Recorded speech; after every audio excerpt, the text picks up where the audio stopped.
At the break of dawn, with the sky still streaked in soft pinks and oranges over our quiet Phoenix neighborhood, a police cruiser rolled up to our driveway. The officer stepped out, badge glinting in the early light, and called out that I needed to come outside right now. I was still in my bathrobe, heart pounding as I wondered if the HOA president, Karen Peton, had finally found a way to make good on her threats. For 2 long years, she'd waged a campaign of harassment against us. Endless petty fines, selective enforcement of rules that somehow never seemed to apply to her friends, and a $3,900 violation bill that felt engineered to push us to the breaking point. She stood by her mailbox across the street, arms crossed, wearing that smug, satisfied smile, like she was about to watch the final act of her favorite show. I stepped onto the cold concrete, the desert air sharp against my skin, bracing for whatever came next. That's when my wife Elena appeared behind me, calm as ever, holding her leatherwork portfolio like it was just another ordinary morning. Something in the atmosphere changed instantly. Karen's confident grin flickered just for a second. She had no clue that in the next few minutes she'd learn the most expensive, humiliating lesson of her entire life. What would you do if your neighbor weaponized the police over fake HOA violations? Drop your location in the comments, because what happened next left the whole street and the officer speechless. Let me take you back to how we ended up here. Karen didn't wake up one day and decide to target a disabled veteran and his wife out of nowhere.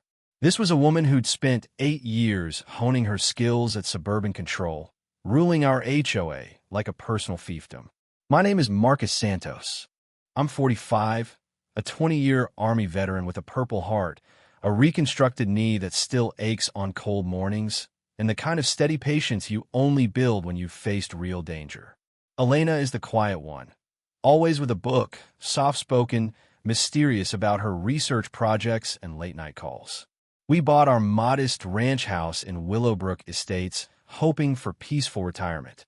Instead, we walked into a slow-burning war. 3 weeks after moving in, Karen showed up at our door with a measuring tape and camera, zeroing in on the wheelchair ramp we'd installed with full permits, inspections, and medical documentation. Despite everything being above board, she hit us with a violation for unauthorized structural modification. When I showed her my Purple Heart and explained it was for my disability, she stared right at the citation and said, "Cool as ice. Everyone has problems, Mr. Santos. That doesn't mean property values should suffer." I almost laughed in disbelief. This woman was claiming my war wounds were hurting her real estate portfolio. From there, it escalated into a parade of absurdity. Garbage cans 6 inches too close to the curb, $200. Our American flag, supposedly the wrong shade of red. She actually had a patriotism color chart, $300. Elena's innocent garden gnome, deemed an inappropriate ornament, $150. Every notice arrived in scented manila envelopes, complete with professional photos, timestamps, and certified mail. She documented it all like a prosecutor building a capital case, except the crimes were lawn decorations and tomato plants. Worse, her enforcement was blatantly selective. The Johnsons parked their boat in the driveway every day, ignored. Mrs. Patterson's Christmas lights blinked broken since January. No ticket. But Elena dared plant tomatoes without a full environmental review? Instant fine. Our neighbor Tom, another Purple Heart vet, quietly told me the 3 families before us in this house had all fled after similar campaigns. Young Hispanic couple with kids, 18 months. Elderly black gentleman before them. Couldn't take the pressure. The pattern was clear. She targeted anyone who didn't match her narrow vision of ideal suburban life. Neighbors would wave sympathetically when Karen wasn't looking, but the second her designer heels clicked down the street, they'd vanish inside like scared rabbits. Fear saturated the cul-de-sac thicker than the summer heat. Through it all, Elena stayed eerily calm. While I fumed and plotted ways to confront her, Elena quietly filed every notice, took notes during hushed evening phone calls, and built stacks of official-looking documents. Her desk smelled of fresh ink and courthouse seals. When I asked about her frequent meetings or why she sometimes left in full business attire with a briefcase, she'd deflect gently. Just research, it'll be fine. 3 months in, Karen thought she'd found her killing blow. Elena's small backyard vegetable garden. Tomatoes, basil, peppers. Nothing extravagant, but the smell of fresh herbs on summer evenings had become one of the few joys in our home. Karen delivered an $800 violation notice claiming it violated Phoenix's desert habitat protection mandate, calling the plants invasive species and giving us 48 hours to destroy it or face $50 daily penalties. I read it over burnt coffee, stunned at the detachment from reality. Elena just said, "Interesting," and disappeared for the weekend, claiming library research. Monday, she returned with a thick folder. Highlighted city ordinances proving residential food gardens were explicitly protected under state right-to-garden laws and Phoenix's food security initiative. But she hadn't stopped at codes. She'd photographed Karen's own yard. Non-native roses fed with banned fertilizers, imported palms violating water rules, a fountain running during drought restrictions. Time-stamped, cross-referenced, irrefutable. Elena walked across the street, handed over the professional presentation, spoke 3 calm sentences, and walked away. 20 minutes later, Karen was pacing her driveway, phone to ear, flipping pages like they were poison. The garden fine vanished overnight. No apology, just gone. But Karen doubled down. She called an emergency HOA meeting to push retroactive landscaping rules, giving barely legal notice during work hours. Elena had anticipated it. She'd quietly spoken to affected neighbors like Mrs. Violet, targeted for Chinese New Year decorations, and collected violation histories showing ethnic bias. Phone calls continued late into the night, professional, pointed, building a web of witnesses. Then came the $3,900 certified letter, accumulated fines designed to force us into a humiliating public apology on live stream or face a property lien and possible foreclosure. The payment plan demanded we admit disruptive behavior and submit to monthly inspections. Karen scheduled the assessment vote for a Thursday afternoon when most people couldn't attend. Classic steamroll. I went alone to the community center. Elena said she had a work commitment, but promised resolution. Karen presided like a queen, live streaming to her echo chamber. I laid out Elena's evidence, codes, photos of Karen's violations, patterns of discrimination. She dismissed it all. Rules are rules. Then Elena entered. Black blazer, briefcase, heels clicking like authority itself. The room stilled.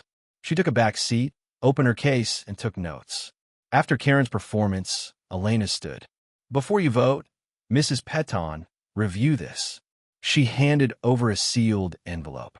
Karen opened it. Her face drained of color, confusion, recognition, terror. The live stream captured every second as her confidence evaporated. She stammered, called frantic sidebars with her lawyer, then postponed the meeting and fled, clutching the envelope like a live grenade. That night, Elena finally told me everything. The portfolio wasn't research notes. It was court documents, legal briefs, official seals from the Arizona Family Court. Business cards, the Honorable Elena Santos Martinez, Family Court Judge, Housing Division. 15 years on the bench, specializing in housing discrimination and civil rights. Recently appointed to the State Appeals Board. She'd been living the irony, judging discrimination cases while enduring one. But judicial ethics forbade using her position directly. Everything, witness interviews, legal precedents, neighbor statements, was gathered as a private citizen victim. The envelope? Karen's full discrimination history from 3 prior neighborhoods. 8 years of identical patterns targeting minorities, veterans, LGBTQ+ residents. Federal investigators, civil rights attorneys, and licensing boards were now in the loop. Karen's escalation had triggered anti-retaliation protections under federal housing law, criminal penalties. Her $3,900 threat was the fatal mistake, turning petty tyranny into federal felonies. What followed was methodical dismantling. Neighbors brought their records. We organized like a task force. Simultaneous complaints to HUD, State Real Estate Board, Civil Rights Division. Coordinated lawsuit. HOA board recall for fiduciary breach. including $40,000 unauthorized legal fees, media tip-offs. Karen's attempts to fight back, false 911 calls, anonymous blogs, witness tampering, caught on recording, bribing neighbors, only added charges, obstruction, bribery, witness intimidation. Her lawyer withdrew. Her husband apologized and left, handing over files proving years of campaigns. Federal search warrants hit her office. At the public city council meeting on HOA reform, broadcast live, residents testified. Elena spoke last. Calm, measured, devastating. Housing discrimination isn't about property values. It's prejudice. And in America, prejudice is federally illegal. Karen fled mid-applause. 6 months later, Karen pleaded guilty to housing discrimination, obstruction, and embezzlement. 2 years probation, $180,000 restitution, lifetime HOA ban, real estate license revoked. She moved to Nevada in disgrace. Our neighborhood bloomed. New board enforced rules equally. We built a community garden celebrating diversity. Mrs. Violet's Chinese veggies, Tom's memorial herbs, rainbow flowers, my wife's prize tomatoes. Property values rose 20%. Elena was honored statewide for ethics and courage.